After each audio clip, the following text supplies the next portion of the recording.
Live from the city that never sleeps. 17 miles from Madison Square Garden, New York City. It's America at Night with Rich Valdés, America's favorite late-night talk program, featuring interesting guests from around the world and calls from across America. And now, here is your host, Rich Valdés.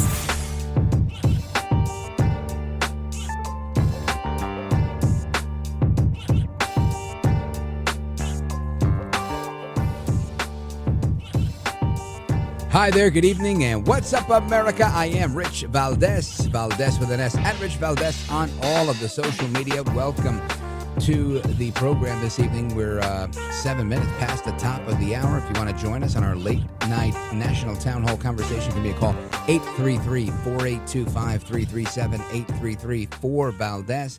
A big salute to all the Americans out there that have served in uniform. Veterans Day is upon us. My brother, Robert Valdés, Bobby Valdés, who passed away 2 years ago this month, was a United States Marine, and I always pay homage to those who've served this country in uniform. I'm grateful for their service, and honestly, this is one of the most amazing things that exists, at least in my opinion. Maybe I'm an arrogant American of Puerto Rican descent. That could be a thing, but there aren't a ton of countries where you have this all-volunteer military. That's the best military on the planet, right? It really doesn't happen that often. I think the United States military is still unmatched globally and pretty much all volunteer. In my lifetime, I've only heard of a draft in the history books. I don't know anything about a draft. I know that during the Biden days, things were slim pickings, and I know Trump got elected. And once people saw that we had a president that cared about this country, putting this country first, they said, you know what? We're going to sign up to be in the military. And recruitment went up. He appointed an amazing Secretary of War, and the war fighters just keep pouring in. And that's good. People, it's good that you have national pride. It's good that you have people that have an interest in this country that will put their life on the line for this country, because the country's worth it, in my opinion. And tonight we're going to talk about Veterans Day. We're going to talk with a number of people about a number of things, but I would be remiss if I didn't invite you to call in all night long. I don't care if it's your mom, your dad, your grandpa, you, or anybody in your family that you want to share, their story and wish them a very prosperous Veterans Day. You're welcome to do it. The number 833-4-VALDÉS. And I've got a bunch of Veterans Day clips that I want to play throughout the evening, but I want to start off with a classic. One that I got from my buddy Richard Samenta. He is also known as Mr. Producer from The Mark Levin Show. And it's a clip of Ronaldus Magnus, President Ronald Reagan on Veterans Day, talking about the end of World War I, marking it with Armistice Day. And it's the celebration of Armistice Day that began on the 11th hour of the 11th day in the 11th month. And that is what we know today as Veterans Day. Listen to this. We celebrate Veterans Day on the anniversary of the armistice that ended World War I. The armistice that began on the 11th hour of the 11th day of the 11th month. The timing of this holiday is quite deliberate in terms of historical fact. But somehow it always seems quite fitting to me that this day comes deep in autumn, when the colors are muted and the days seem to invite contemplation. It is, in a way, an odd thing to honor those who died in defense of our country, in defense of us, in wars far away. The imagination plays a trick. We see these soldiers in our mind as old and wise, but most of them were boys when they died, and they gave up 2 lives, the one they were living and the one they would have lived. When they died, they gave up their chance to be husbands and fathers and grandfathers. They gave up their chance to be revered old men. They gave up everything for our country, for us. All we can do is remember. I will not fail thee nor forsake thee. In memory of those who gave the last full measure of devotion, may our efforts to achieve lasting peace gain strength. Let us make a vow to our dead. Let us show them by our actions that we understand what they died for. Strengthened by their courage, heartened by their value, and born by their memory, let us continue to stand for the ideals for which they lived and died. And that, again, is President Ronald Reagan. And I've got some clips of President Trump as well. I've got a bunch of stuff up my sleeve tonight. But again, I wanted to play that because I thought it was just such a great encapsulation of why we celebrate Veterans Day, what Veterans Day is all about, the history, the precursor in Armistice Day, and all of that. I think it's important to acknowledge and discuss and, quite frankly, celebrate not today, but to celebrate the people, the men and women that have served this country in uniform. So big salute to them. And it is our love of country, it's this patriotism that I think is our shared bond that hopefully will propel us into the next generation of American greatness, right? I think we've experienced some challenges, and I'll be the first to tell you there are days where I'm jaded. I say, oh my gosh, the best is behind us. It's not yet to come. Then I kind of snap out of it. You know, I have a little bit of that Puerto Rican coffee that I drink in my espresso machine, and boom, I start to break a little bit of a sweat, and I go, hold on, what am I thinking? Of course our best days are ahead of us. And it's true that, you know, every now and again, you get your butt handed to you. In politics, that happens. But the reality is America has so many things that are just unmatched globally. It's not just economic opportunity or the opportunity to earn a good living. It goes beyond that, right? It's not just the ability to come here and enjoy free speech or even, in my opinion, abuse free speech and wave a foreign flag around. It's bigger than that. It's about everything working together so that people can truly benefit from and enjoy the United States. That is what it comes down to. It's the fact that people can still pursue the American dream. And I tell you, you know, for a kid like me, that was what it was all about. And I think that's still the case. Maybe not to so many people that were born in the United States. I think they might be used to doing things differently, and they might even resent some of the things that we consider good and holy. But I can tell you that there's, for every U.S.-born child that's like, I don't like America, you guys are out of control, you're unfair, there's got to be one, probably even two, and dare I say potentially three, people that came to this country not that long ago and love it, want to make it their permanent home. They want to be here forever because a lot of people love America. And it's that love that I think we need to hold on to. It's that love of country, that patriotism, that commitment to our red, white, and blue that really propels us forward, right? It's the difference between the UK and the United States. One of the differences where you've got, and I'm not trying to put down the UK. I know there's people listening from across the pond. But I'm talking about the fact that you've got people that are going to jail for saying things that uphold their faith and are currently considered disturbing the peace in the UK, right? If it comes to issues, transgender issues and others, they can get in trouble for that and be removed. That is unfair. That's inappropriate. That is sad. It's sad that you would resort to really policing one's speech to that level, because then you're in effect engineering a system where there's no criticism, or but for maybe somebody coming from somewhere else, but no homegrown criticism. And I think you need to foster free speech. You need to be able to have an environment where you have the ability to have that homegrown criticism, because that's what America's all about. So we're going to talk about that all evening long, about Veterans Day, the veterans and the commitment that they have to the United States. We're also going to talk about some of the things that are going on in the media. There's a bunch of big headlines out there. Yesterday, there was some reporting about the potential identity of the D.C. pipe bomber from January 6th. We're going to talk about that.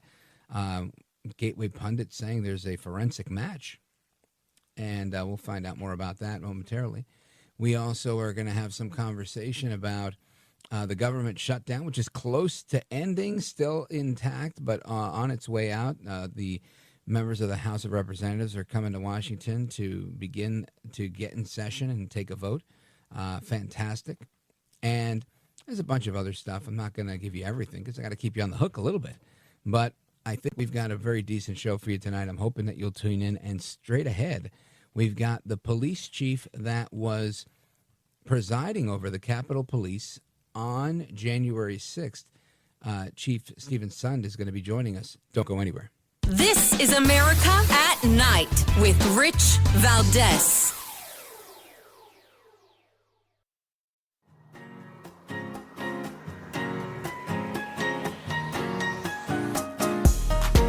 Well, thank you, Rich, and thank you for everything. I know you very well, and I listen, but I have a lot of people that listen, and they love your show, and I appreciate it very much. America at Night with Rich Valdés. Yeah, this is really interesting to me. This was an explosive report, it's true. And in keeping with the FBI's tradition, they will not normally confirm or deny any case going on. But keep in mind, this claim was based on gait analysis. That is not standalone evidence like fingerprints or DNA. So there's going to have to be a lot more work on this before the government comes forward and actually says something about this. But they have to, because this is such an explosive report. At some point, I've got to believe the Department of Justice is going to have to address this. And talk about the actual bombs, because as we know, they never went off.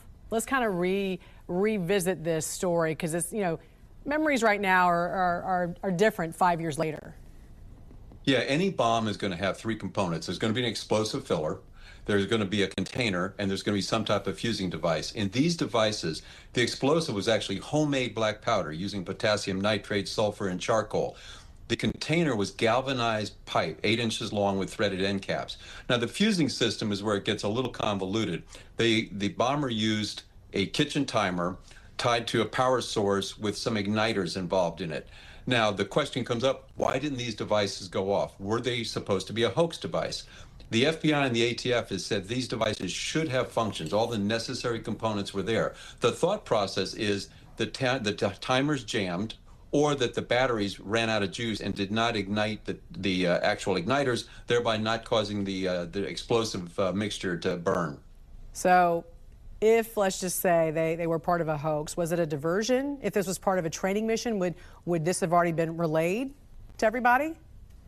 Yeah, that's a great question. I can't believe on an event like January 6th, so we knew a lot of people were going to be on the Capitol, that this was a training mission. So I would rule that one out. Okay. Bombs are typically used for diversionary devices. Oftentimes, law enforcement will use like a flashbang as a diversionary device. So then the question comes up, why? Was the bomber trying to pull resources, bomb squad resources, over to the RNC and DNC headquarters from the Capitol? And why? There were no bombs found at the U.S. Capitol. So until we track this person down and can actually interview him, we're never going to really know.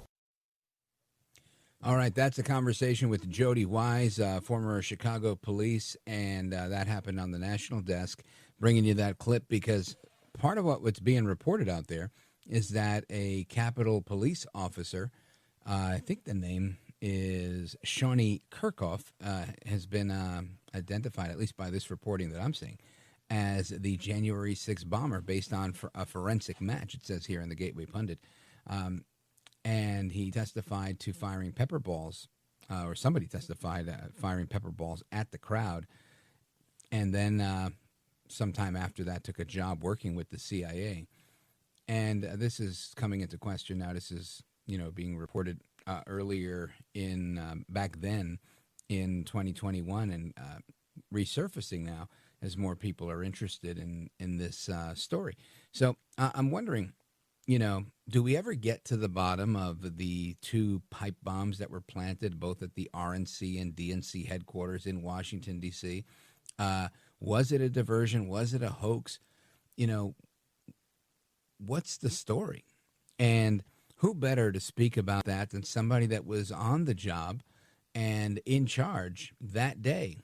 Stephen Sund was the chief of police for the United States Capitol Police, and he joins us live now. Chief Sund, welcome. Thank you very much, Rich. It's a pleasure to be on your show. I listen to it here in Washington, D.C. on WMAL. Oh, thank you, sir. I appreciate that. And I want to talk about this. I want to talk about the book you've written because you've really chronicled, your thoughts there.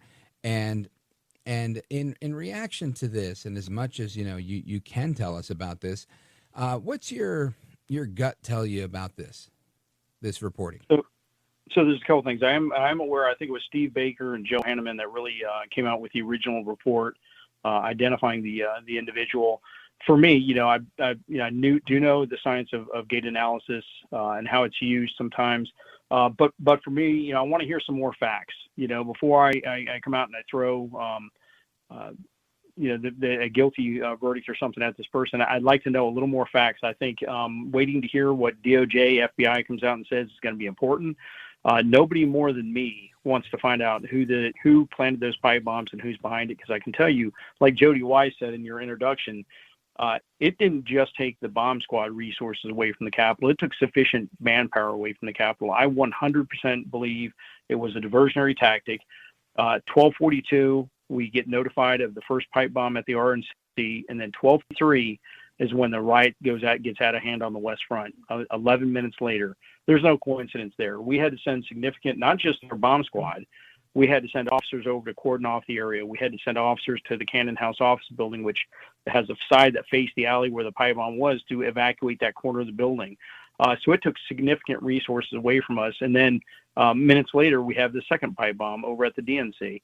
So I'm a firm believer that those were absolutely diversionary tactics that created a significant resource impact on us and put us far more vulnerable. So I want to find out who's behind that.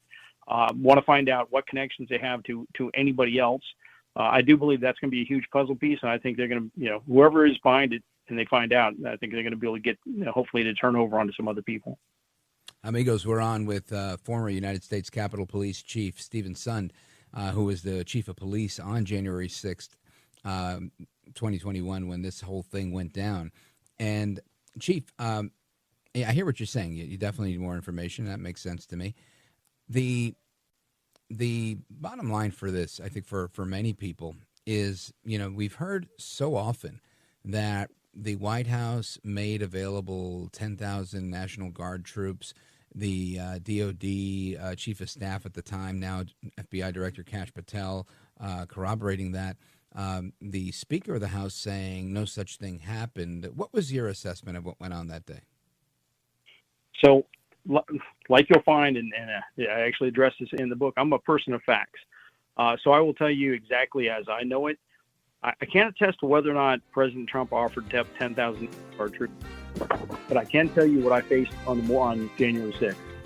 All right, well, we'll pause right there, and we'll pick up right where you left off with what you can attest to. Folks, we're on with Stephen Sund, former chief of the Capitol Police in Washington, D.C., and he's giving us his account of what happened on January 6th. Keep it locked right here. We're coming right back with Chief Sund and me, Rich Valdés. Don't go anywhere.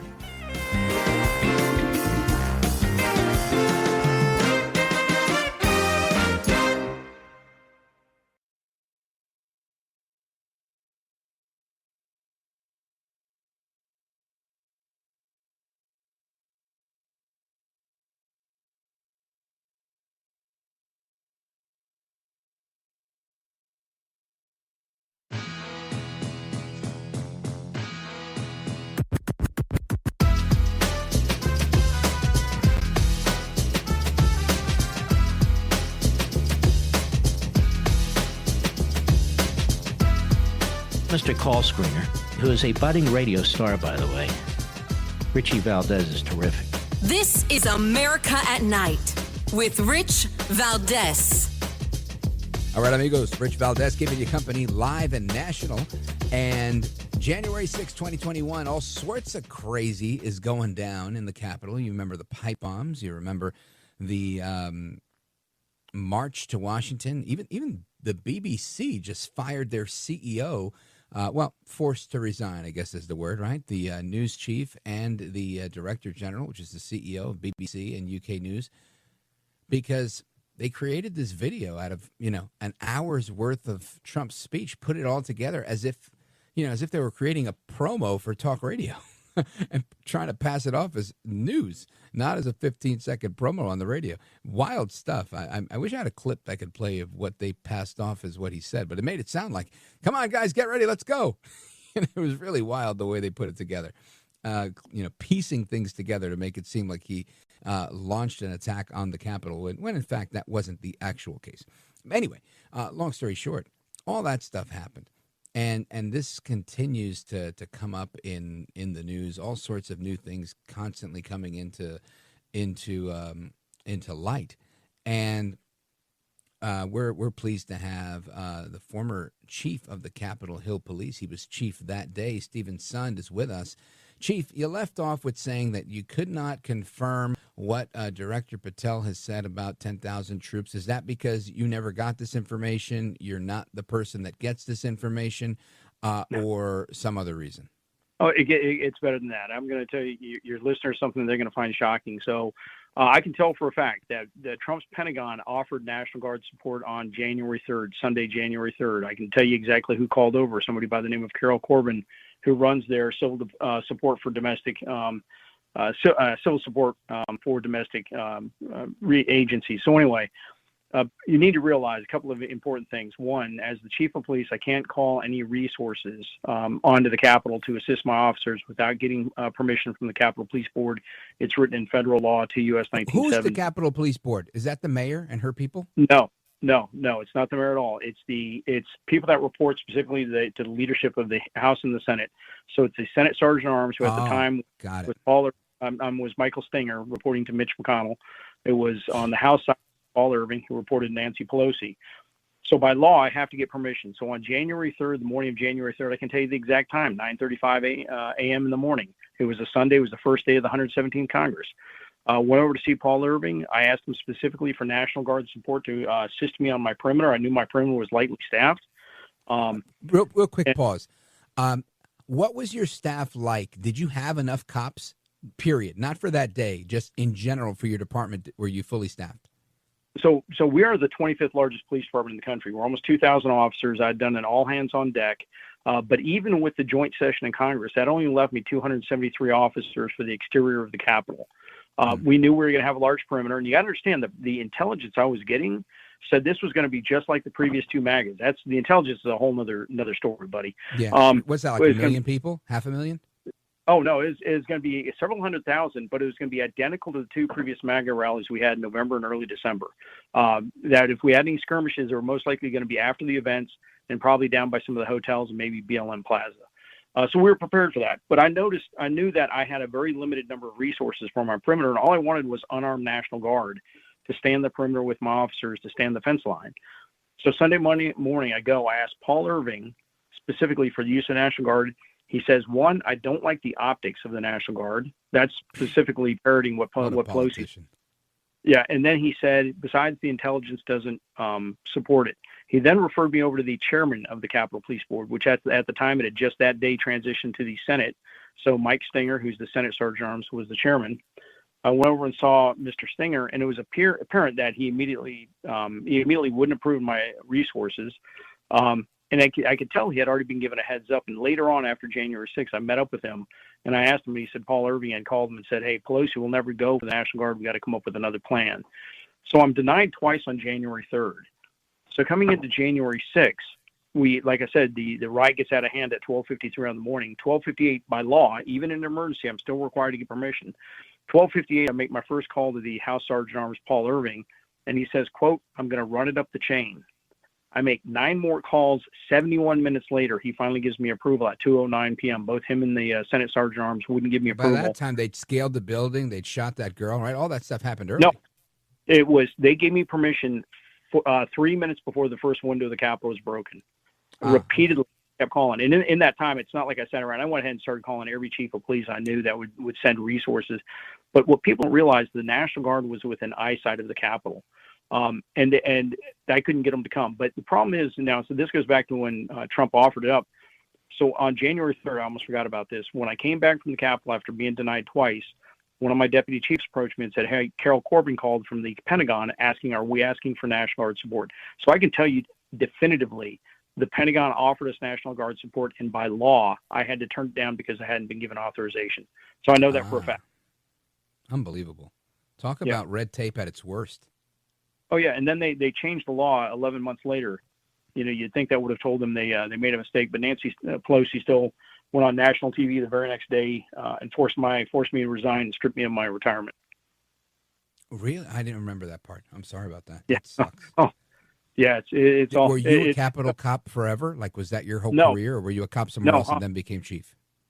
No, I was DC Police for 25 years. I'd been in charge of their Special Operation Division as a deputy chief for the last 5 years of my career, and then went over to Capitol, and I'd been there for almost 5 years. So I was almost vested in it, but I had a great relationship. Did you lose with that pension too, or no? No, not my DC Thank one. God. I have that. Yeah, no, I have that. But you're talking to the guy who literally tried to prevent January 6th days in advance, and then repeatedly tried to prevent it on the day of. And I'm the one she calls out by name as the failure that caused January 6th. It wasn't me as a failure of leadership at the top. It was far higher than me, though. Oh, clearly. And it always seemed that way. I don't think that was really, at least for me. And again, I'm biased when it comes to this, but it didn't ever seem like it was you, right? Or the Capitol Police. I think the Capitol Police came into question when they were talking about when they fired some flashbangs at the crowd, and they blamed certain Capitol Police officers or walking people through the Capitol. What's your take on that when those videos came out? Is that as egregious as it seems, or is it hyperbole coming from the media? So you bring up two separate incidents there. You bring up one where you have officers like standing at doors with people walking by, or you'll have some of the reports of officers waving. It looks like they're waving at the crowd to come on in. Some of those officers, like I said, I brought in 17 law enforcement agencies. They're all on different radio channels. Sometimes they're waving at the other officers to fall back. So I think some of those can be explained. You have one where it looks like a guy presses on one of the big bronze doors, the rotunda doors, turns around, looks at the camera, and then they say, "Hey, it looks like somebody in the command post unlocked the door." We don't have that ability in the command post. That door unlocked as a fire safety door. So some of those things can be explained. As far as the use of force on the West Front, I'm up in the command center trying to bring in resources for my officers and facing this bureaucratic issue. I have what I call a field force commander. It's a kind of a force chain of command on the West Front that would have been handling that. But afterwards, I was taken out of any, whether it's the Ashley Babbitt shooting or the use of force investigation, I was taken out of all that. Because the very next day, Pelosi calls for my resignation. And this is what's kicker. We put in a transition period, so I could work with whoever's going to come in. I can help set up the after action. I can begin to review some of the use of force. Yeah. They yanked me out of my office 24 hours later. I mean, literally, I was forced to move out of my office, and it's the last time I ever went in there. Couldn't get access to any information, couldn't get access and be part of any after action, nothing. So that's why I went home and just started writing down all my notes and ended up writing a book. Wow. Now, yep. There's a couple of guys, the big tall guy, I'm forgetting his name, you probably know him really well, and a couple other cops that were Capitol Police officers that were, I guess they became famous, right, during the January 6th hearings and whatnot. Mm-hmm. What was your take on their testimony? So, you had a couple of the people that wrote. You've got a couple. You've got some with MPD that wrote a book. You've got a couple with Capitol Police, big tall guy that wrote a book, Officer Harry Dunn. Dunn, right. Forgetting my philosophy on law enforcement is this. I try and stay as apolitical as possible when it comes to my application of law enforcement. It doesn't matter to me what your political beliefs are. It shouldn't matter to you what mine are. You should get the same level of police service, the same level of respect and courtesy, sure. Treated appropriately. I'm not a big fan of politicizing a story. You're going to get the facts with mine, A lot of those folks went out and wrote books that were very politically slanted, and I don't think they did the law enforcement professional a whole lot of help doing it. So that's kind of my thought. My thought is I can stand by, I can back up everything I have to say, and I don't feel like I sold my soul out to anybody doing it. I don't know if other people can feel the same. Yeah, I hear that. So for some people, not you saying it, me saying it, it might have been a good payday and an opportunity to, voice their political opinions or move forward with some political aspiration. For others, they were taking the job seriously. And listen, my brothers are cops. I did some volunteer police work early in my life. And I've always found 98% of the people in law enforcement that I've worked with, these men and women have always been on the up and up, really just tried to do the right thing, that showed up to, not for the pension and the paycheck, although that didn't hurt, but really to do the right thing.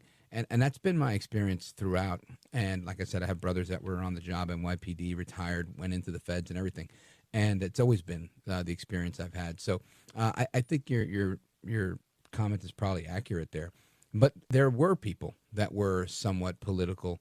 And there's a lot of people that say this was an inside job, not pointing to you per se, but when people say this is an inside job, what's your thought? And I think sometimes when they say that, to preface, sometimes they're talking about FBI informants and others that might have been working to create an agitated situation. So I can tell having sat back and reviewed this, here we are 58 months after January 6th. When I say I think about it every day, I think about it every single day. When you look at how intelligence was handled, I've done, if you've ever gone to inauguration in Washington, D.C. from 2000 or Bush's the first inauguration. I went to both Bush and Trump. Yeah, I was one of the lead planners, one of the lead security planners for both those. Both Bushes were there's a lot of riotous behavior down around the Mayflower Hotel. So in intelligence then, it was very, very detailed, very significant. The intelligence for January 6th, I've never seen it handled like this. I'm talking about from DHS, FBI, and even my own intelligence unit. We now know there's whistleblowers coming out of all agencies. Even my own intelligence unit said, hey, we're sending up intelligence that was extremely concerning. It was never being put into the intelligence assessments. FBI, we now know, was sitting on significant... Hang on right there, Chief. I got to take a pause, and I don't want you to run through this too quickly, because I think this is a really critical part. Folks, we're coming right back with former Capitol Police Chief Stephen Sund. This is America at Night with Rich Valdés. Call now, 833-4-VALDEZ. That's 833-482-5337. 833-4-VALDEZ. That's Valdés with an S.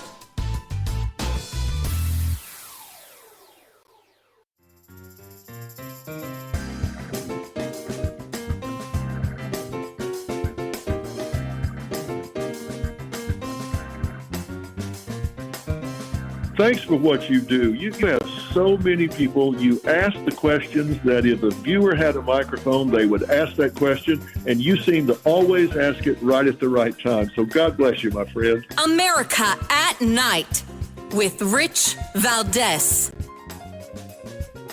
All right, amigos, Rich Valdés, and we're here live with former Capitol Hill Police Chief Stephen Sund, Capitol Police. And Chief, you were talking about how you'd never seen intelligence assessments happen like this, yet you'd been through a couple of inaugurations, and you had a lot of experience in D.C. Metro as a cop there. And talk to me about where these failures were. Were these, for lack of better words, I'm going to say, were these like deep state apparatchiks that were slowing things down, people that were pro-Pelosi slowing things down, people that were pro-Trump slowing things down? What happened, and what weren't you getting? So the people that were behind it, I still think that needs to be figured out. I can tell you for a fact the FBI was sitting on significant intelligence that wasn't coming over to me and wasn't being distributed both to DC police or myself. And before any big event, there'd usually be what's called a JIB, a Joint Intelligence Bulletin. No JIB for January 6th. No conference call with local chiefs, no meeting down at WFO, Washington Field Office. And we now know there's significant intelligence coming up to the deputy director, the head of the Washington Field Office for the FBI.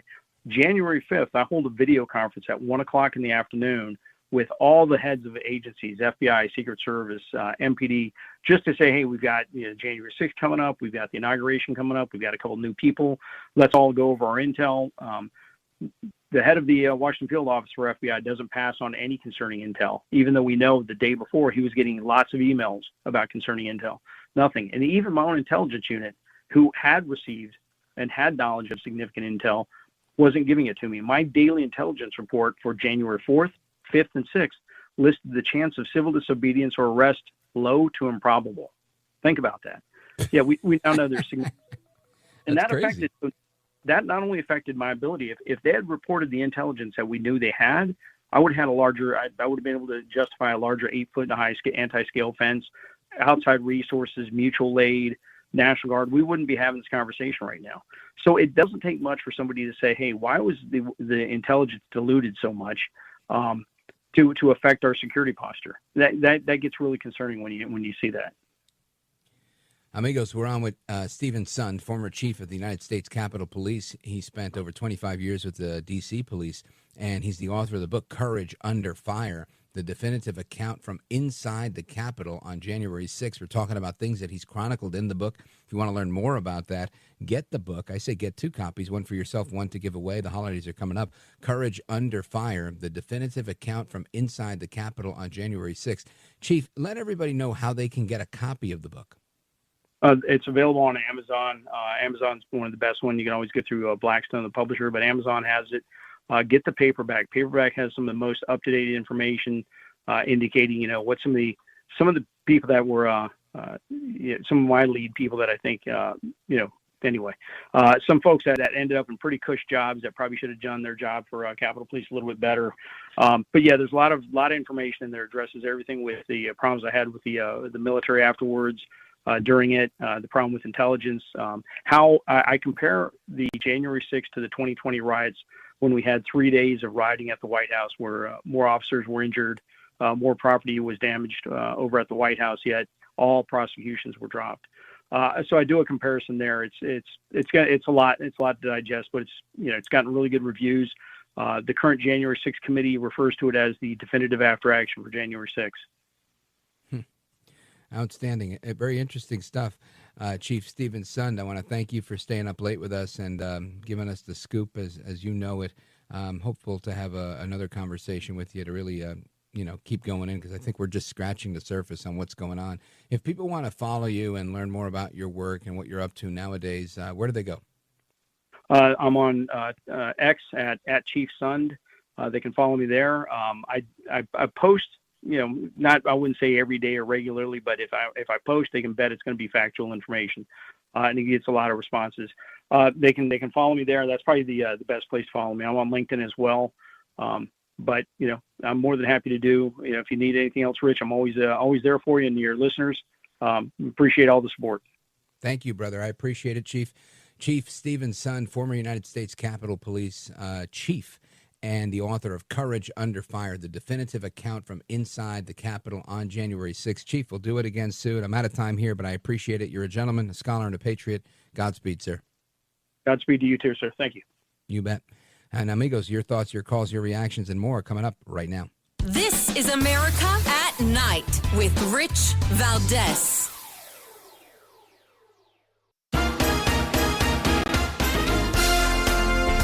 All right, amigos, welcome back. Quickly to the phones, we go to Teresa, Urbana, Maryland, WMAL. Teresa, very quickly, go right ahead. Hello, Rich. How are you? Wonderful. Good evening. Thank you. I'm so glad you are hosting this because I was at the Capitol January 6th, right? I'm still convinced that there was massive fraud in the election. I went to a few of the other Trump rallies down there. Yeah. And, and listen, I'm with you that there's more to this that maybe the chief couldn't talk about because he may not know about it, because I think it's more of a FBI thing. But there's a lot of people that say that there were a lot of FBI informants there, and I'd like to know more about that, Teresa. Thank you for your call. Amigos, Valdés coming back.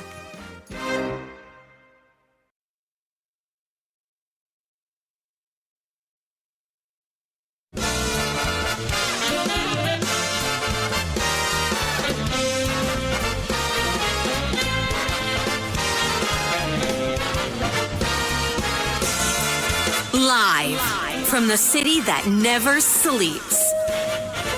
17 miles from Madison Square Garden, New York City. It's America at Night with Rich Valdés, America's favorite late night talk program, featuring interesting guests from around the world and calls from across America.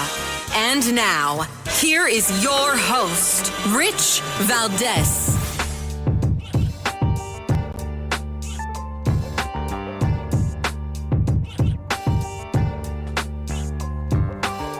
Hi there, good evening, and what's up, America? I am Rich Valdés, Valdés with an S, at Rich Valdés on all of the social media.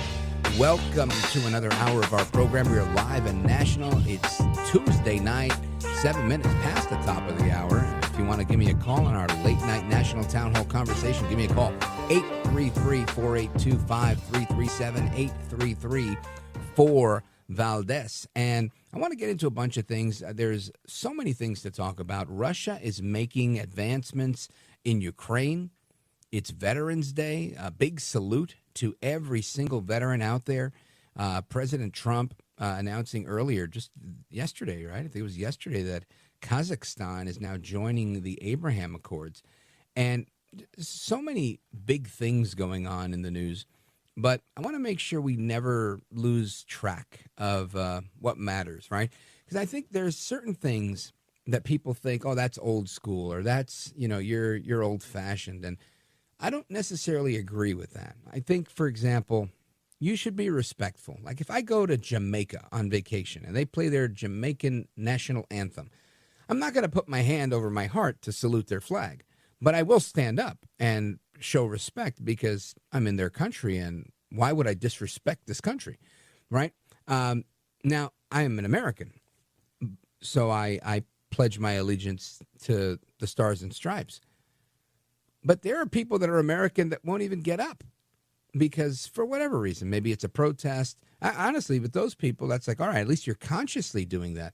But there are some people that will just sit right through the national anthem and don't even realize that they're being offensive, or that they're just being lazy, if you will, right? Patriotically lazy, I'll call it. So I think it's important that we don't lose sight of those things. It's important that we teach that to our children or teach it to each other. Honestly, wherever I'm at, I'll try in the most respectful way for simple things like that to make sure that we do the right thing. My kids were little. I tried to, always remind them, hey, Uncle Bobby was a Marine. If you see one of these guys in uniform, thank them. And now that they're bigger, I see them doing it. They may not do it every time. It may not be the right moment every time. But when they can, they do. And it makes me happy. It makes me happy that they realize we do live in a good place. And when we've been traveling overseas and whatnot, that's when you get the biggest wake-up call, right? When you're in another country and, people tell you, oh, my God, I love your country, which is always so cool, it's like when people tell you have great kids. It's like, oh, it's like an honor. You start beaming with pride. When people tell me they love America, I love that. And I'll tell you, people overseas have told me they love America a whole lot more than people in America. And that's a shame.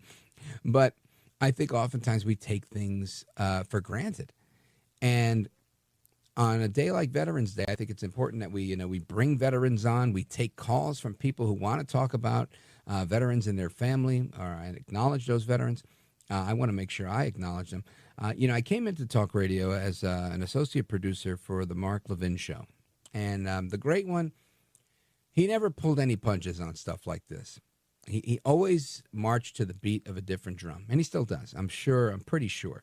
I didn't get to hear his show today. But I would suspect that, like many national holidays, he probably played the theme songs for the 5 branches of the military, plus the Merchant Marines.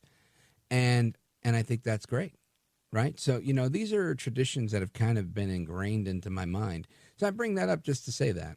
And I want to take a moment to play a clip from our Commander-in-Chief.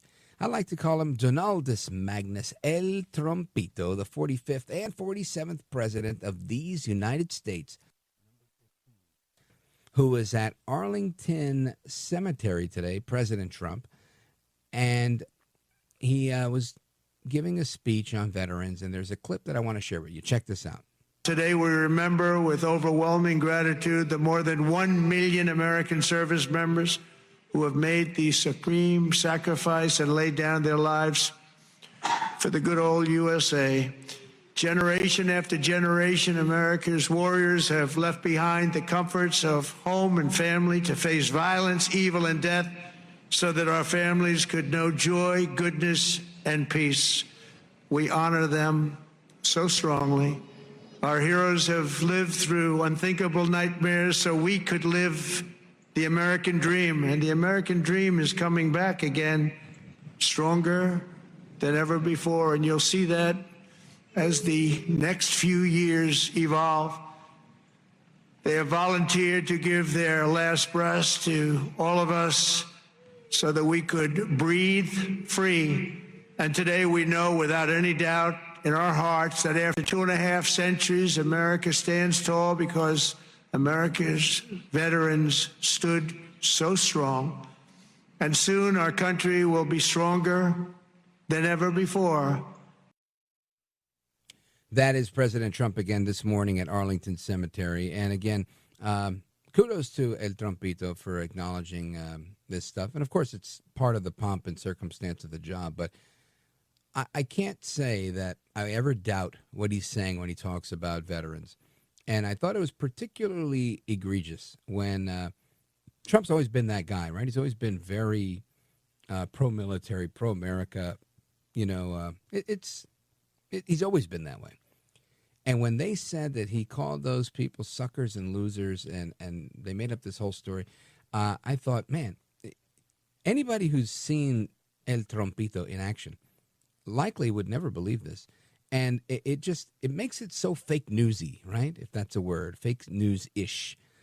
And oftentimes that's what the fake news does. They specialize in trying to get you to believe something that not only is just fake and phony and fraud, but moreover, something that is just so crazy. You know, I don't know, like they were to tell you that Rich Valdés, man, he really does have a great set of hair. You'd go, hold on a second. It's a joke. It's a radio joke. He's bald, people, right? When they say things like that about Trump on certain things, I think to myself, come on. You know, when Trump takes a dig at somebody, it's never over their patriotism or their service. It's over them being a D-bag, right? And not being a decent human being to him in whatever capacity they're dealing with, not necessarily because of their capacity as a veteran.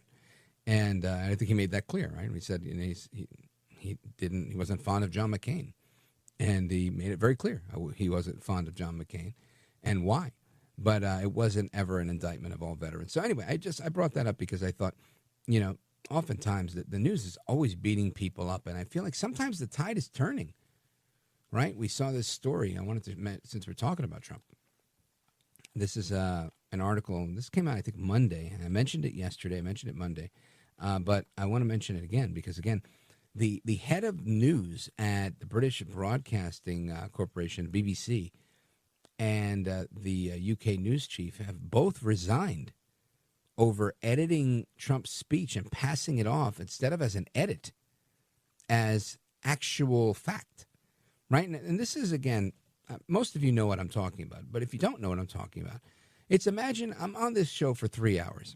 And you take clips of me from the first hour, and then you bring in another clip 54 minutes later, and you put those clips together to make it sound like I said those two different things at the same exact time, which would make it sound obviously different context. And that's what they did to President Trump, and they made it seem like he was making this clarion call to attack the Capitol. He said, we're going to welcome, what he really, in real life, he said, right? I think, if I'm paraphrasing correctly, he says, we're going to march over to the Capitol and peacefully and patriotically make our voices heard. And a little bit later, he says, because, you know, when we're faced with losing America or whatever, he said, we have to fight. We have to fight like hell. And they decided to cut out that middle piece and cut out the 54 minutes in between those statements. And it kind of sounded like, we're going to walk over to the Capitol and we're going to fight like hell. I mean, if you want to put a little bleep in the middle, an ellipsis, something to make it sound like you're jump cutting, but you can't just go ahead and play it like it's like, hey, no, that actually happened just like that, because that's a fabrication. Well, that's what they did. And Tim Davie stepped down after the criticism that the documentary they produced had omitted Trump's call for a peaceful protest on January 6th, which is the first thing he said. So I'm glad Mr. Davie, who's been there for 5 years, he stepped down. You got no business being in the news game if you want to be a propagandist or even an opinion person. But that wasn't opinion. That was literally fabricating something that didn't happen. I've been criticized throughout my career, not by a lot of people, but they're like, you play too much audio. The audios, I have to play the full context of the audio. Instead of giving you 5, 10, 15 seconds, and sometimes that's enough, but oftentimes I'll give you the sentence before, the sentence after, and the sentence I'm trying to give you. So, you might get a whole minute, a minute and 10, a minute 12, a minute 15 seconds, where sometimes in the news or others might say, I'm just going to give you this 20 seconds because that's the meat of it. And that's fine, too. I just don't like to do that because I was trained differently, where you get beat up if you don't give the context. So I give the context. And I'll take my lumps over that because it's so important, in my opinion, that you give the full context because of guys like this guy, Tim Davie, who sits there and lies. So I'm glad that it seems like the tide is turning a little bit on the fake news media. Well, anyway, I want to continue talking about President Trump, talking about Veterans Day, talking about developments in Russia, advancing, launching a Mad Max-styled attack on a Ukrainian city today. More incursions. It doesn't seem to be slowing down, despite people saying there is promise and that there might be peace in the nearby future. Seems like they're really going hard to make sure before we get to this peace, we're going to give it all we've got in the process. So I want to come back with our guest, Brigadier General Blaine Holt, United States Air Force. He's retired from there. He was a deputy NATO representative for the United States, and we're going to get his thoughts on what's going on all of this. Don't go anywhere. This is America at Night with Rich Valdés.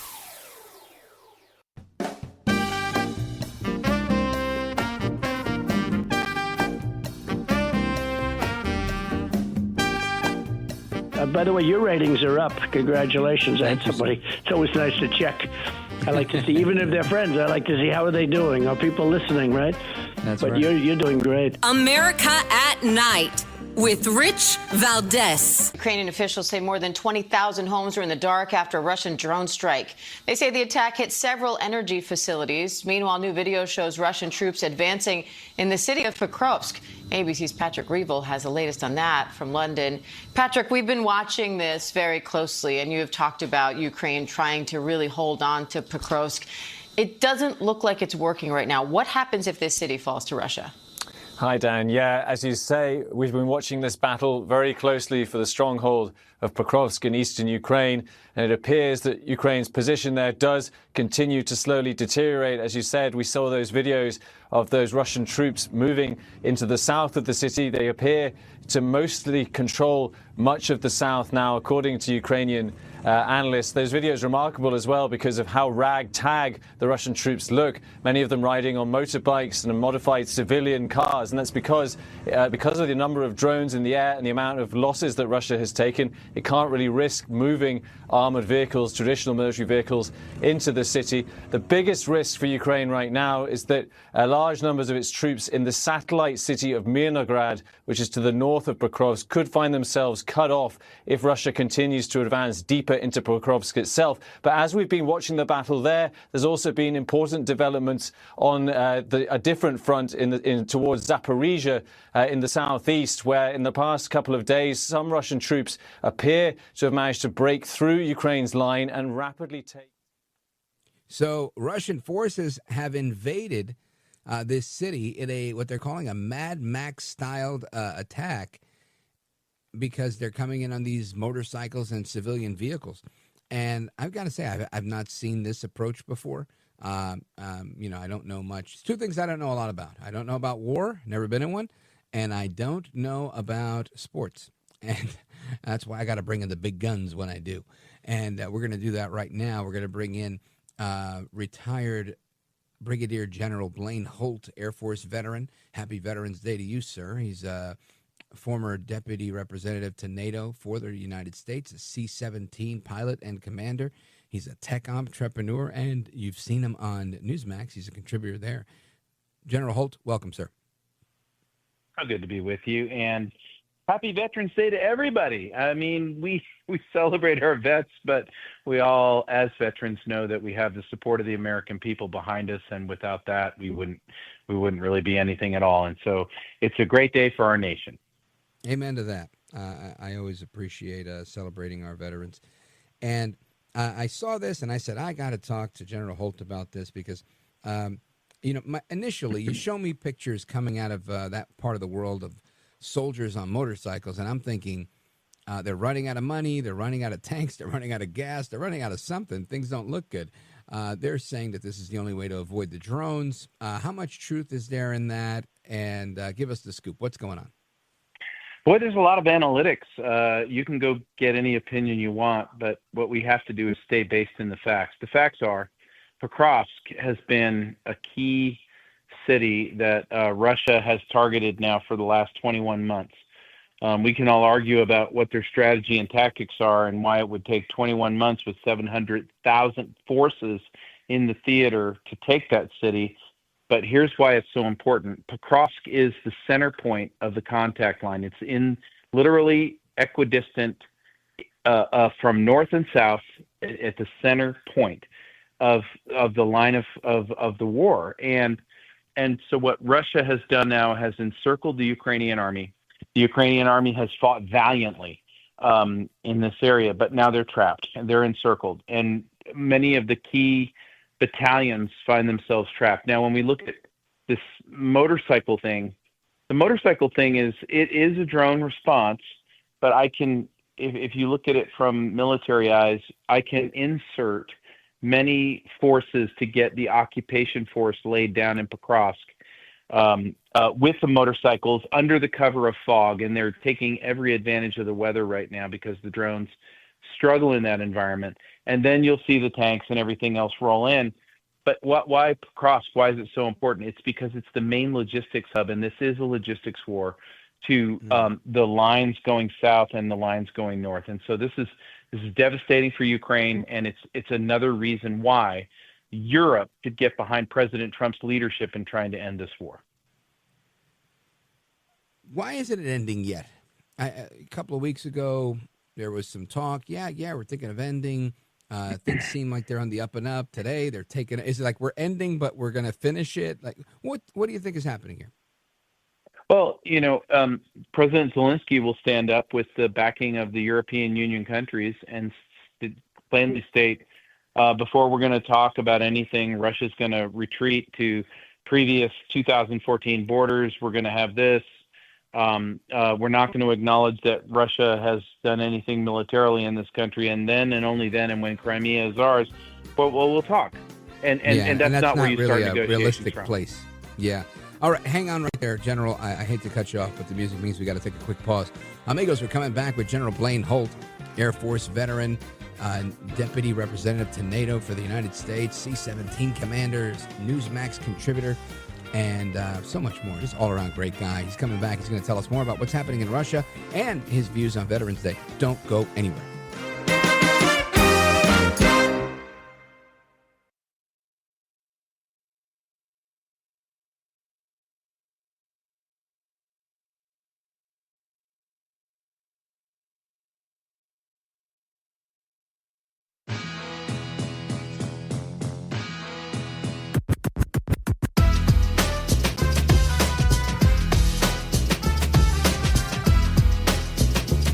Rich Valdés, who, again, will do a fine job, and I know you'll enjoy listening to him. This is America at Night with Rich Valdés.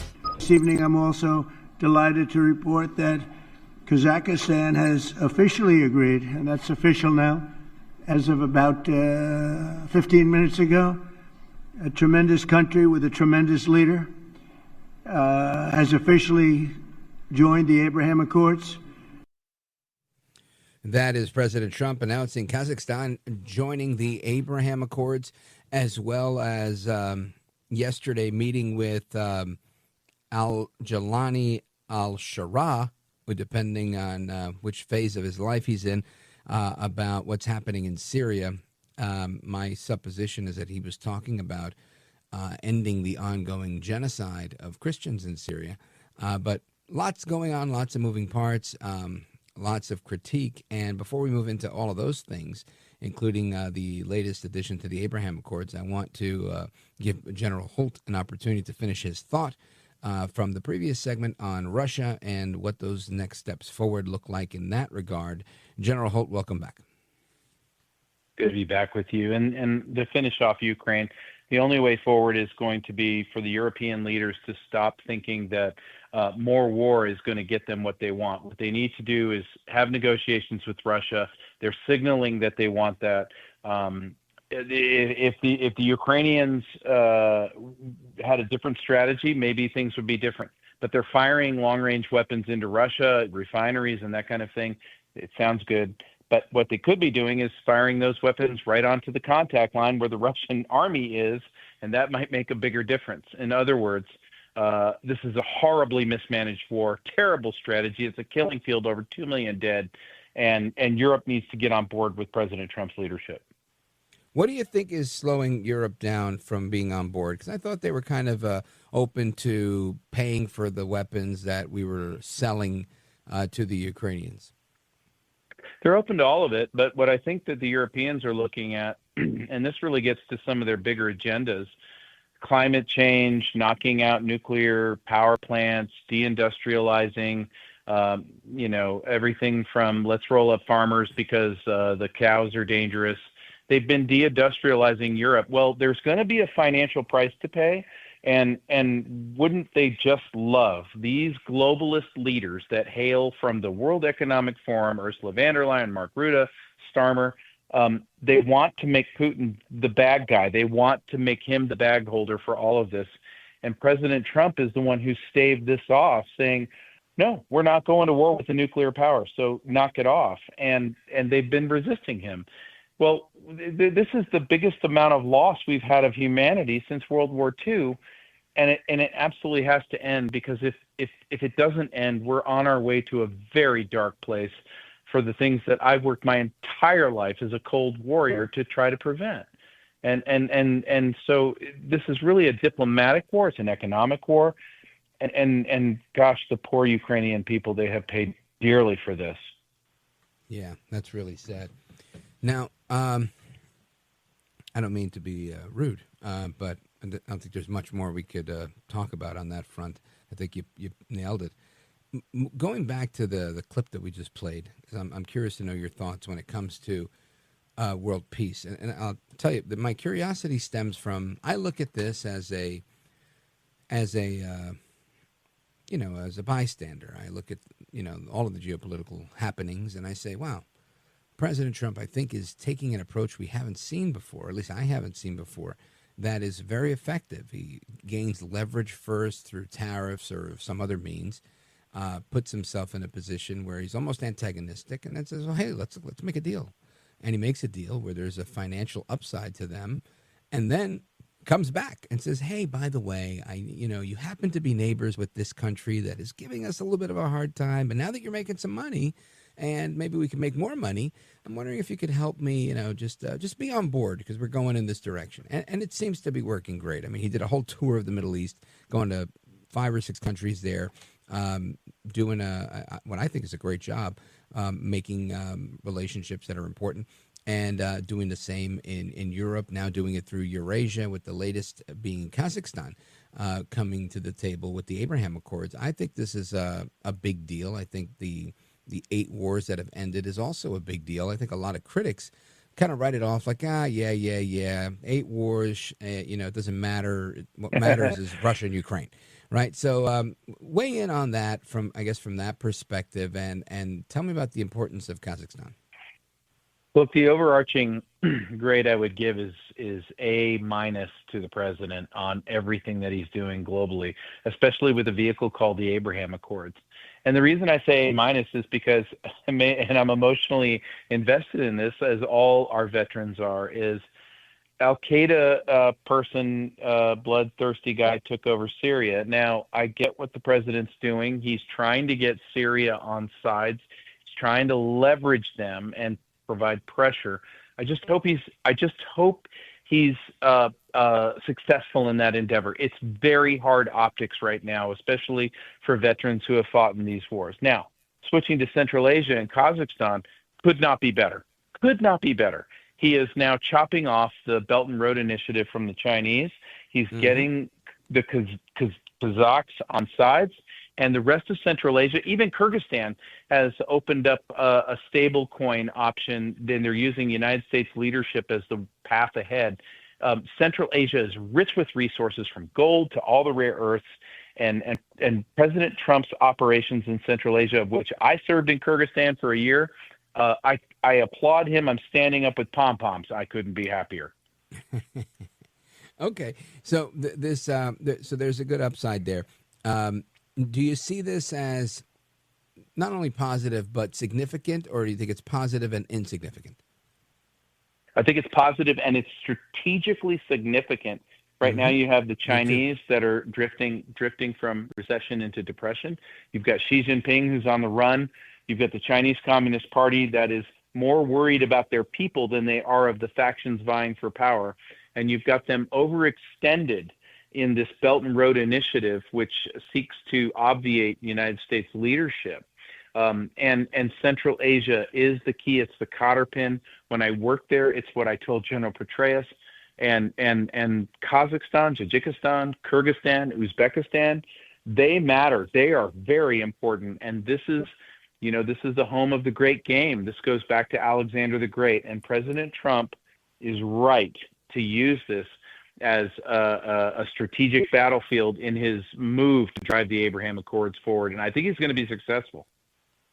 Yeah, I would hope he is. I'm pulling for America here.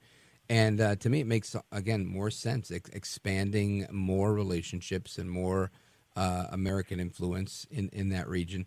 To me, it seems like a win. Now, let's go back to Syria, because I know that I've always applauded. I don't know that I possess this quality, but I've applauded President Trump's ability to say, is it a bad thing that we get along? I think it's a good thing for people to get along. I think my background in politics has oftentimes made me become, I guess, used to people being at odds and just say, oh, we hate them, which is not a good thing. So, I think Trump is, because of his background in business, he's, it's never we hate them. It's no, let's make a deal with them. And it's kind of like an eternal optimism that I have an appreciation for. So I think in this case, you have this al-Jilani that's become al-Shara, or vice versa. And he, like you said, there's a lot of veterans that look upon this with disdain, and they're just like, hey, what's going on? This is not cool. Do you think that he is a wolf in sheep's clothing? Do you think there's an opportunity for him to rise to the occasion of being a new, a new type of leader in Syria, or is it going to be more of the same? So let's go to Nigeria as a means of answering this question. The president just recently put out that he's not going to tolerate the slaughter of Christians in Nigeria by the Nigerian government, and that they will hear from America if it continues. Well, that is going on in Sudan. It's going on across the Middle East, and it's going on in Syria. And al-Jilani, predictably as an al-Qaeda guy, has looked the other way while Christians get slaughtered and Alawites and Druze get slaughtered. Okay, look, I've got to give the president some breathing room here, because he is dealing with the highest stakes game going.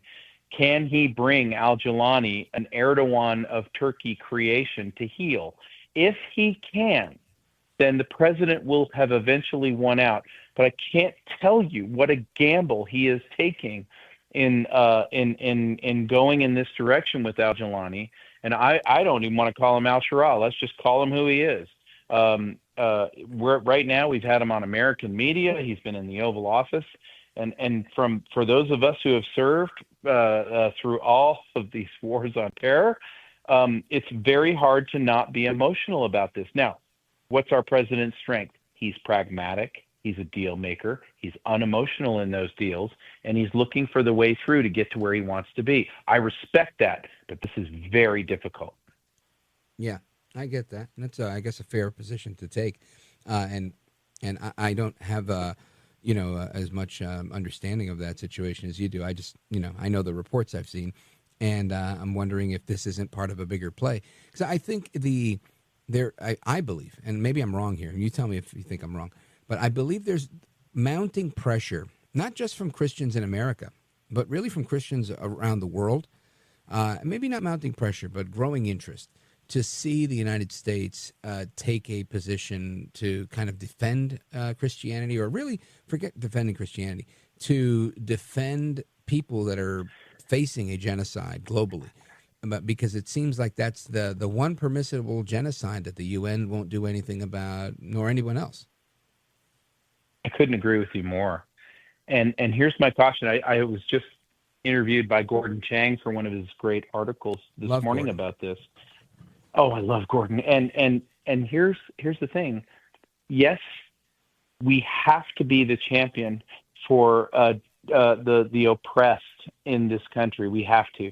And where Christians are concerned, even more so. But what I would say also to that is be cautious about what the strategy is to deal with that, because your adversaries are watching.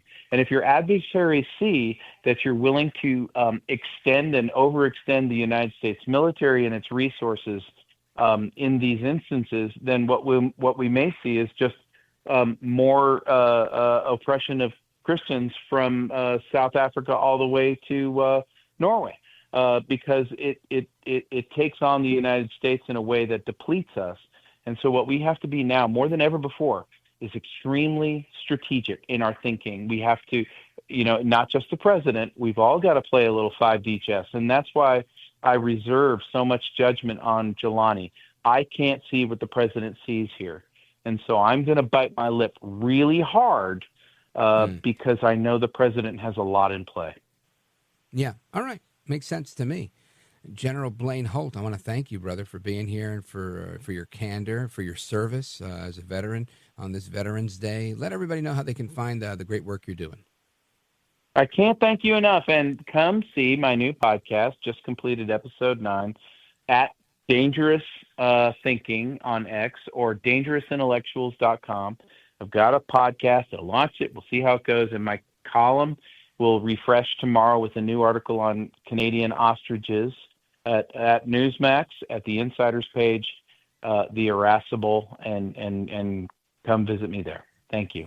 The Irascible Disruptor, General Blaine Holt, I want to thank you, sir. Godspeed to you. Godspeed. Thank you, brother. Yes, sir. And amigos, your thoughts, calls, reactions, and so much more coming up right now. Don't go anywhere. This is America at Night with Rich Valdés. Call now, 833-4-VALDEZ. That's 833-482-5337. 833-4-VALDEZ. That's Valdés with an S.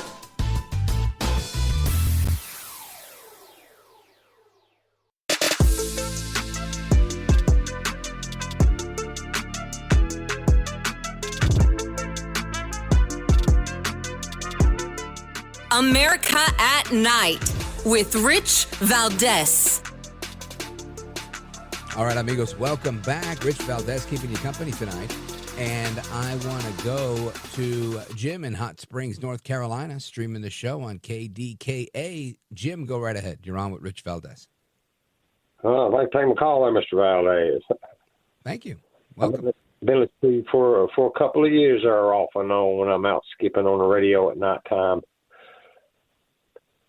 Thank you. But it is Veterans Day, and I was just wanting to give a shout out to the honorable servers, people that served in my family. Got a rich history there, going back over to the Revolutionary War there.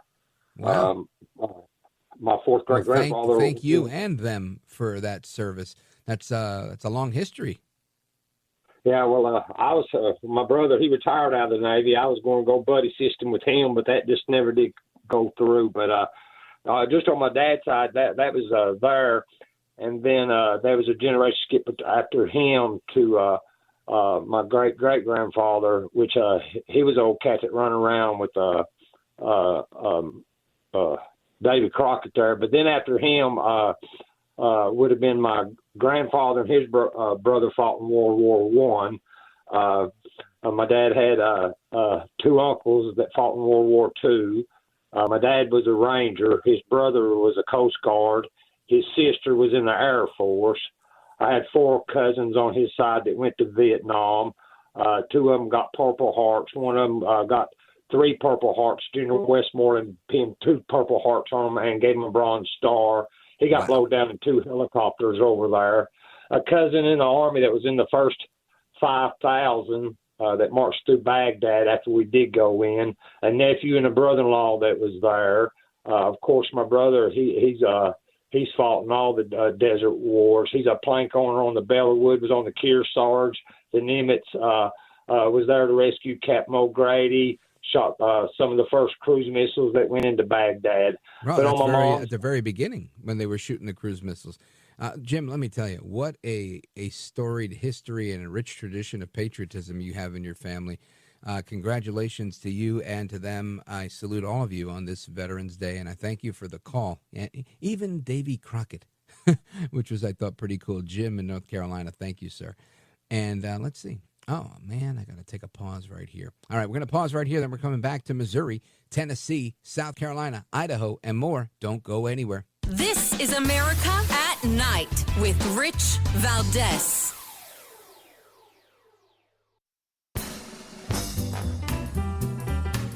All right, we need sound effects here, like speed round. All right, here we go. Where do we go? We're going to Cookeville, Tennessee, streaming the show on WVMT out of Vermont. Steve, go right ahead quickly. Hey, Rich, I want to pay tribute to my son. His name is Michael Moore. He retired from the Marine Corps and a couple of years ago. He was in the Air Force to start off with right out of high school. Wow, right out of high school. Well, let me be the first, or at least the second, joining you to congratulate Michael Moore on his service in the military. 26 years is a long time. Godspeed to him. It's a lot to be proud of, and thank you, Steve, for your call. I appreciate it. Let's go to Doug in Lynn Creek, Missouri, KRMS. Doug, go right ahead quickly. Hi, thanks, Rich, for your brother's service. And every military family knows not just the family member serves, but the whole family is involved in their service, and the loved ones that are at home waiting for them to come back. I would also like to thank my father for his service in Korea aboard the USS Oriskany during the Korean War. He was an aircraft mechanic there. I've had the privilege to be around many veterans in my vocation, many World War II vets, Army, Navy, Air Force, Marines, and to see these people conduct themselves in life and getting to be around these people and learn, just to learn, just to see how these people work. You're right. You know what? I'll tell you this. I've had the opportunity on 2 occasions to have lengthy discussions with World War II veterans in recent years. And let me tell you, life-changing conversations. These guys, they didn't call them the greatest generation for nothing. So truer words haven't been spoken. You're 100% spot on there, Doug. And I want to thank you as well for your compliment, for your kind words about my brother Bobby. And, of course, the service that your family's put out there as well. Thank you, sir. And Godspeed to you. And, man, that's it. I had Jerome on the line. He wanted to talk about Argentina. If you hang on, Jerome, I'll get to you. And Paul in Boise as well. Amigos, it's Rich Valdés. We're coming back for another hour of stimulating talk with amazing opinions. Why? Because they're mine. And I am El Macho from Late Night Radio, and I'm happy to be here with you guys. Keep it locked right here with me, Rich Valdés, richvaldés.com. Don't go anywhere. We're coming right back.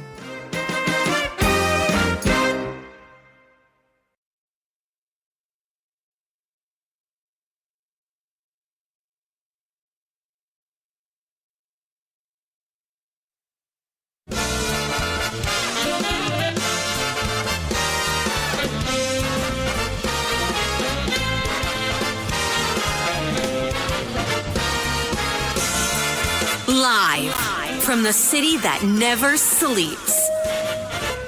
17 miles from Madison Square Garden, New York City. It's America at Night with Rich Valdés, America's favorite late night talk program, featuring interesting guests from around the world and calls from across America.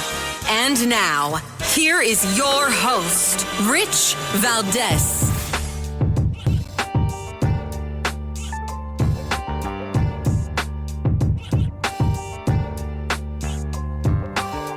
Hi there, good evening, and what's up, America? I am Rich Valdés, Valdés with an S, at Rich Valdés on all of the social media. Welcome to the Tuesday night edition of the program. We're live and national. If you want to join us on our late night national town hall conversation, we're going to get to your calls momentarily. Here's the number, 833-4825-337, 833-4-Valdés. And it's Veterans Day. I want to salute veterans all across this great land for their service to this nation, this great nation, and everybody across the great land that's listening and tuned in, dialed in. I want to tell you, put the volume up a little bit, get comfortable. We're going to have a great show the rest of this evening. And my question to you is, are you a citizen or a revolutionary? Because the enemy of we the people, they are revolutionaries. Revolutionaries for a godless Marxist society, a society where public school teachers are historically and constitutionally illiterate, where politicians are mainly to the left of AOC and Bernie Sanders, right? That's the revolutionaries. Elizabeth Warren. So I ask you again, are you a revolutionary or just a citizen that wants to be left alone so you can just mind your own business? Imagine that, right? Imagine a cute little cottontail bunny minding its own business, nibbling on grass, while a slick fox or a coyote's creeping up in the distance. Which one do you want to be? The killer coyote that's about to do what it does, or the bunny rabbit that's about to get butchered by the killer coyote? Ask yourself, do you want to win or do you want to lose? Even if the bunny gets away because he's faster and has big ears and, he can maybe perceive the threat that's coming from the coyote. Does it mean that the bunny has the ability to really fight back against the coyote? So I guess my question really is, do you see yourself as the bunny or as the coyote? And which one of them do you think wins the battle for America over the next few months, the next few years? I can tell you that if you see yourself as just a citizen that just wants to mind their own business, and you don't see yourself as a revolutionary, then I guess the real question is, does America live or does America die? And I'm not sure the answer to that question. I know what my hope is for that question. I know the future that I want this country to have. I know that this country has afforded me with many great things. It's been a great place to grow up. I don't know any other country as my own. But my children have grown up here, and they have to grow up, and maybe God will bless them with children. And what's it going to be for them? What does the rest of this existence look like? Now, none of us have a crystal ball. I get that. But I think we're faced lately with questions of what kind of country do we leave to our children? What kind of country do we want to live in? What kind of neighborhood do we want to live in? And I bring up these, I guess, larger questions because every now and again, I think we forget who we are as a people. We forget what this country's been through to get to where it is. And during the break, I listened to the Battle Hymn of the Republic, right? And it was cool. I haven't heard it in a long time. And I was, singing along with the lyrics I knew, and I didn't know some of them, so I looked up the lyrics to see the rest of them, because, you don't always get through it. And you know the song, mine eyes have seen the glory of the coming of the Lord. And it goes on, his truth is marching on. Glory, glory, hallelujah. And as it goes on, stanza by stanza, getting toward the end, the final part of this, before the final chorus, the final verse, is it's progressive, if you will. It gets stronger and stronger. Not only the music has the crescendo, but it gets stronger and stronger because it starts with, his truth is marching on, and people are, doing what they do, right? And then it's God sounding the trumpet that shall never call retreat. He is sifting out the hearts of men before his judgment seat. Oh, be swift, my soul, to answer him. Be jubilant, my feet. Our God is marching on. And then the very final verse is, in the beauty of the lilies, Christ was born across the sea, with a glory in his bosom that transfigures you and me. As he died to make men holy, let us die to make men free, while God is marching on. And I thought to myself, man, this is the battle hymn of this republic, of these United States. And every now and again, you got to bring it back to basics and remember what we're all about. And I got to tell you, it's awesome to read those words and to think the reason the men of the greatest generation were the greatest generation is because they lived this stuff. They had the opportunity to rise to such a challenge when the world was facing perils that it had not faced before, and the United States got involved in the world wars. And I don't know that we'll ever see a hot war like World War I or World War II again. I don't know that we will. Maybe we will, maybe we won't. I don't know. But I do know we will see many a Cold War. A lot worse than the Cold War. Because that's what our adversaries / enemies have promised. Unrestricted warfare. Death by 1,000 cuts. The war on our culture through cultural Marxism. Subverting our republic from within by getting our own people, our own youth, our own college students to hate our country, to be very angry with America. And this is something that I have to say is just, it's brutal, right? It's brutal to see it happen. And there was a clip I saw today. I'm not sure if I see it on the list here. Mr. Good, do we have a clip of a young man with a lot of bleeps? I guess that's a no. But this clip that I'm talking about, this guy, he's a young man. He's 20-something years old, and he goes off the deep end. He really does. He loses his cool because he's in college. And I don't want to steal too much thunder in case I get the clip later. But he says, I'm a student. I'm a student in the richest country in the world. Why the F do I have to buy my own stuff? Why the F do I have to pay bills? Why the F do I have to work in this richest country on the planet? Why can't I just be a student? Why is Trump building a ballroom?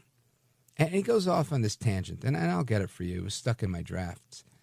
But it made me think, if that is the attitude, if that's what's going to get Mamdani elected, if that's what's going to get AOC elected, if that type of anger, that ire, that they believe that this country is so great, it should be doing great things for them, personally, then we have missed the mark in training them. And the communists, the collectivists, the Marxists, the socialists, they've hit the target by taking over our institutions of higher education. And that's why I think we have to bring it back to basics. Maybe learn the lyrics to the battle hymn of our republic. Maybe learn all of the lyrics to our national anthem. Maybe pick up that Constitution and browse through it, right? I keep a big poster-sized one right here to my right. And I do that because we need to know this stuff. We need to remember where we come from. We need to be reminded sometimes who the founding fathers were, what this country stood for, what it is that we all, I hope, are aspirants of, right? I hope we all aspire to be Americans that are faithful and patriotic and committed to our country. I mean, if I'm wrong there, then I'm wrong. But I think the majority, or at least the people listening, I think that's where you are. So during the break, I'm going to be listening to the battle hymn of the Republic, and I hope you will too. And when we come back, we're going to talk about a bunch of things as well as your calls. 833-4-VALDEZ. This is America at Night with Rich Valdés.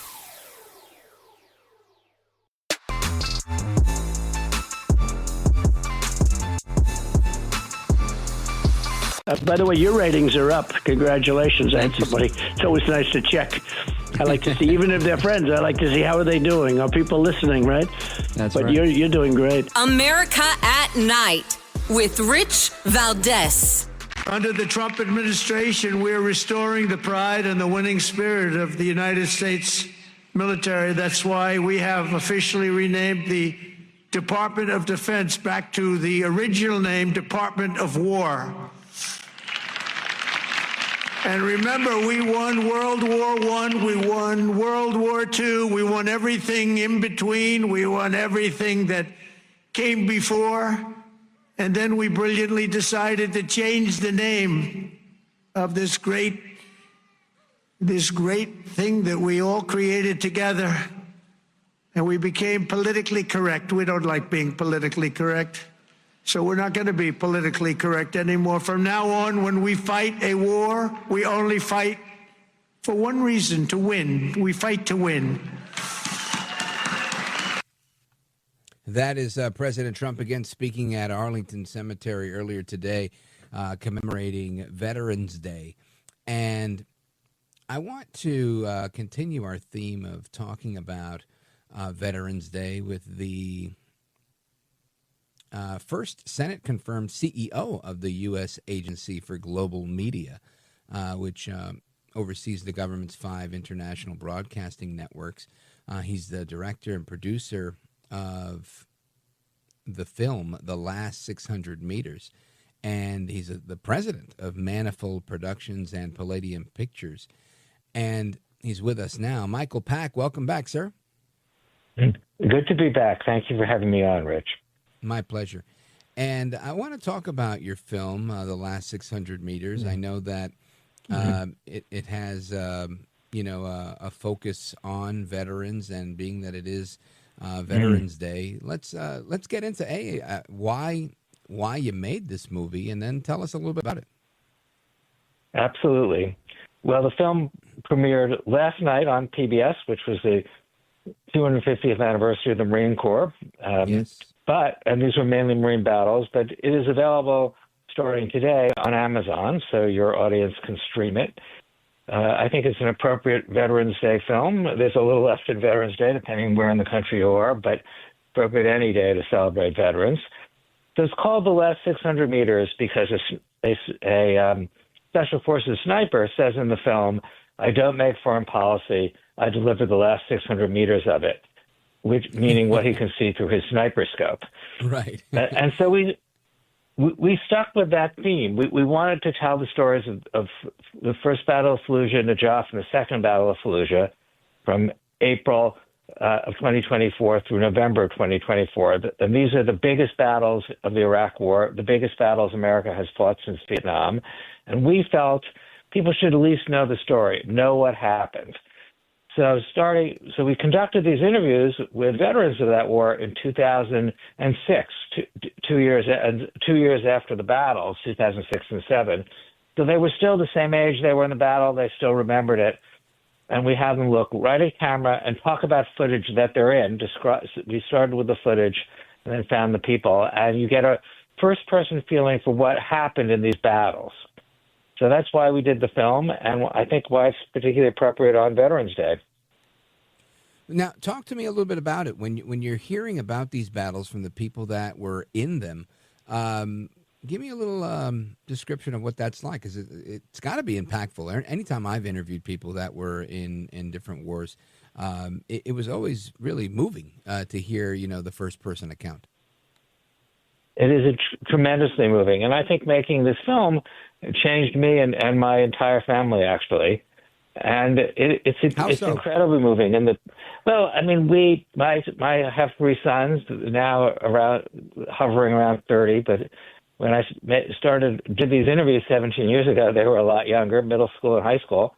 And after meeting some of these Marines in the film, my oldest son wanted to drop out of high school and join the Marine Corps. But luckily the Marines talked him out of it and actually encouraged him to go to college, which was nice. And that son, I think he's a reservist DC police officer, which I think is a direct connection to having met these Marines, to the desire to be out there with a gun defending people. And us too. My family too. We were really moved. One of the themes of the film really is that although these are high-tech battles, in the end, it often comes down to the grit and valor of individual Marines. There are many Marines, Army, Special Forces. For instance, Seth Moulton, who is now a congressman from Massachusetts, was in the Battle of Najaf, the second of these battles. And he tells the story of someone in a squad in his platoon. They're fighting below ground in this hotel in this holy Shiite city.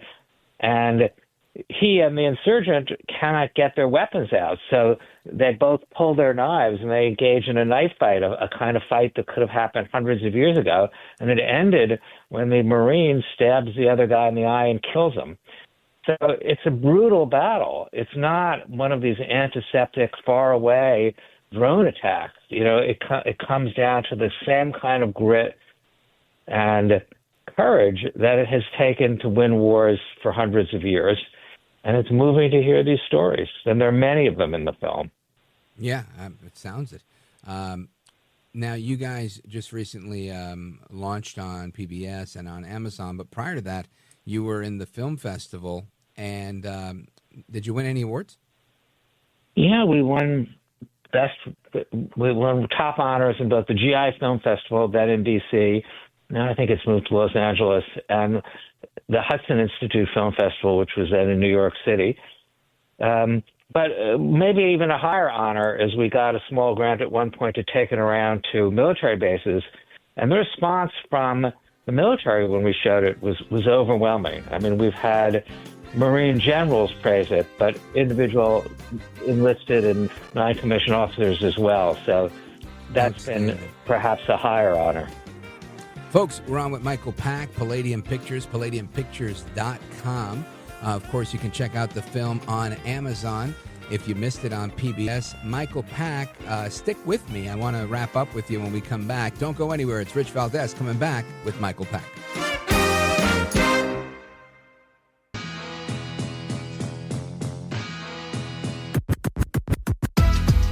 Well, thank you, Rich, and thank you for everything. I know you very well, and I listen, but I have a lot of people that listen, and they love your show, and I appreciate it very much. America at Night with Rich Valdés.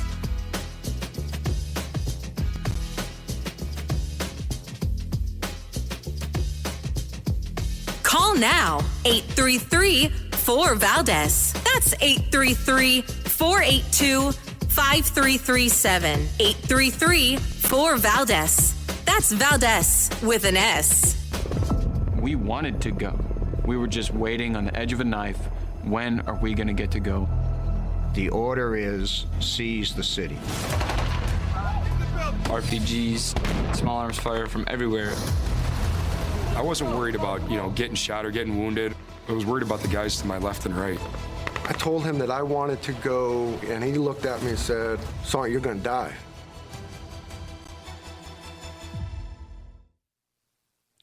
That's a trailer from the film, The Last 600 Meters. It's a film about various battles in war that the United States has engaged in over the years. And the producer and director of this film, Michael Pack, is with us. He also served as the CEO of the U.S. Agency for Global Media. in the first Trump administration, and he's with us now. Michael Pack, we've talked about this film. We've heard the trailer, and you've had a great debut on PBS last night, available today on Amazon, today, Veterans Day. What is the number one thing people can take away from watching the last 600 meters? Well, I want them to take away maybe two things. I mean, understanding and respect for the men and women who fought in this war in Iraq. It's not a popular war. A lot of people question it, you know, there are legitimate questions. But whatever you think of the war, you should understand and appreciate the valor of the young men and women who served, not just in an abstract way. People who fight these wars want to be remembered for what they did for their country, not only issues like PTSD or coming home challenges, but what they did in battle. And I think a way to do that is to watch the film. And the second thing is to understand this kind of warfare, this sort of counterinsurgency warfare, where you're asking these mainly young people to make decisions, you know, who is a civilian, who is an insurgent, who do you help, who do you kill, you know, the challenges of this kind of warfare, and also gets caught up in the changing political winds from Washington. This film isn't about the politics, but you can see that impact on the ground and what it's like to deal with this kind of terrorist enemy. So I want them to understand both the kind of warfare and and appreciate the valor of our soldiers and Marines.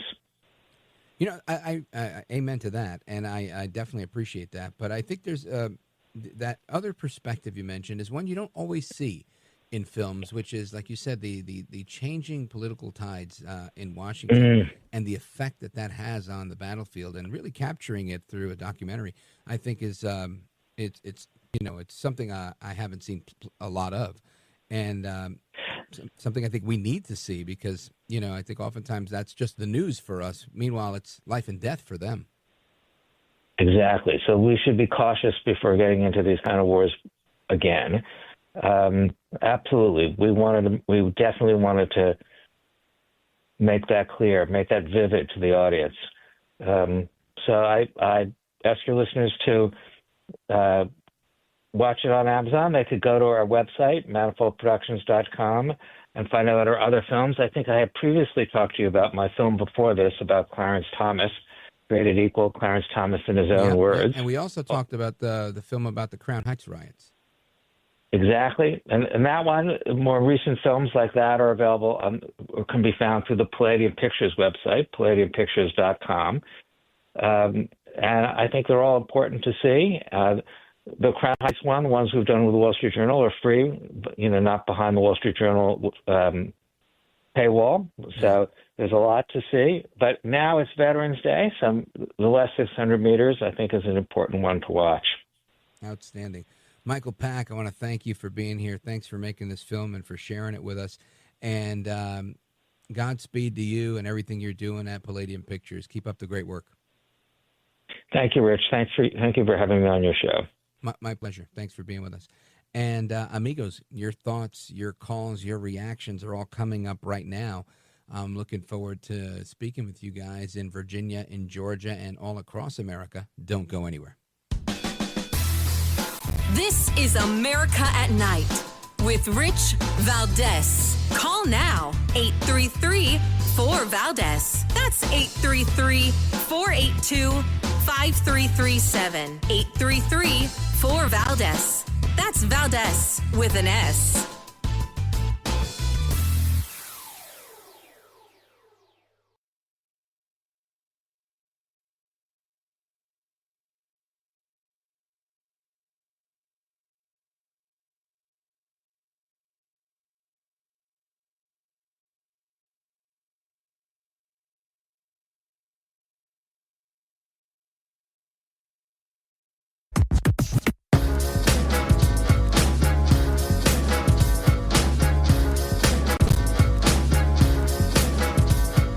Listen, I like your show. It's the best night show there is. I think you've got the best spirit, the best emotions. You're real. You're really a good guy. America at Night with Rich Valdés. Call now, 833-4-VALDEZ. That's 833-482-5337. 833-4-Valdés. That's Valdés with an S. All right, amigos, welcome back. Rich Valdés keeping you company this evening. Open Phone America is in full swing right now. 833-482-5337, 833-4-Valdés. And I want to go to Ray. Ray is calling us from Atlanta, Georgia on WGKA. Ray, go right ahead.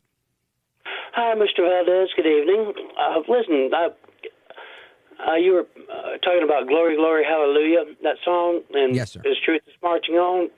Well, if you look at the properly worn American flag on the right shoulder of the American uniform, the stripes, the blue part with the stars, that's facing forward as in marching into battle. Also, I appreciate everybody thanking me for my service. I was an Iraqi war vet, and still am, rather. Yep. And I'd also like to hear somebody say, welcome home. Yeah. Well, welcome home, brother. It's a good thing to point out. Oftentimes you don't know where veterans have served or where they've been or, what their story is other than that they're wearing a uniform. So that's good insight. I'm glad you're back with us, Ray. Thank you so much. God bless. Yeah, you too, brother. Hang in there.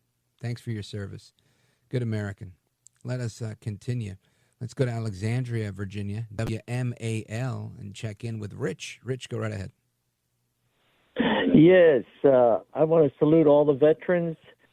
And I have a father that fought in the Battle of Truk as the Japs were coming over the horizon. He was the first one in a convoy, and the Japs dropped one of the bombs that they had aboard one of the planes, and all the shrapnel went into my dad's leg.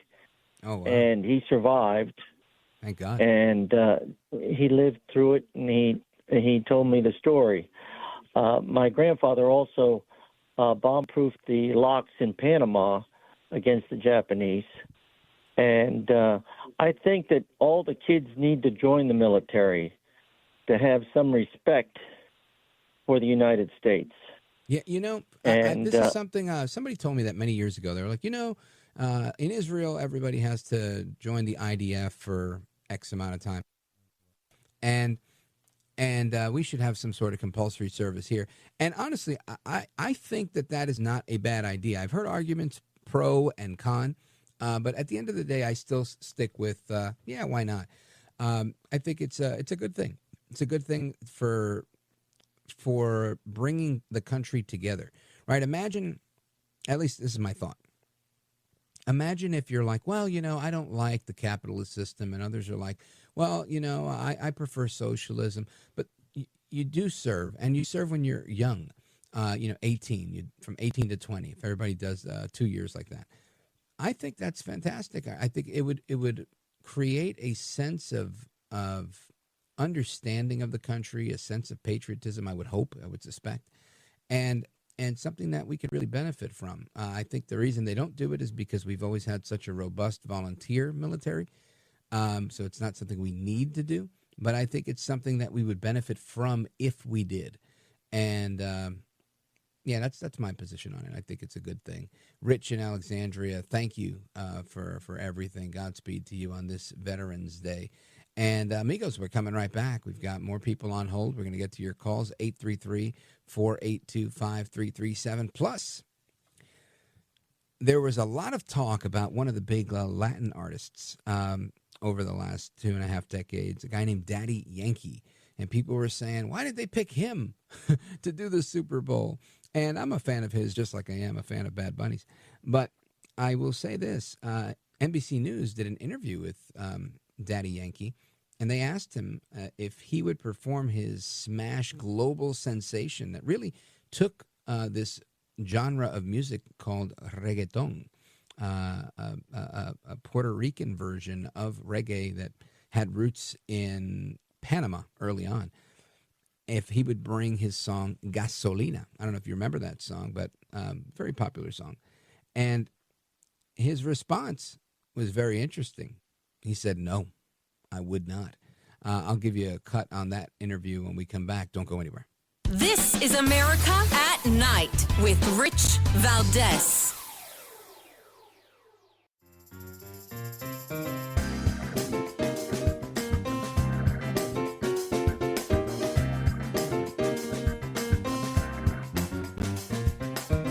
You are educating the public, and the public is getting good information if they listen to your show. America at Night with Rich Valdés.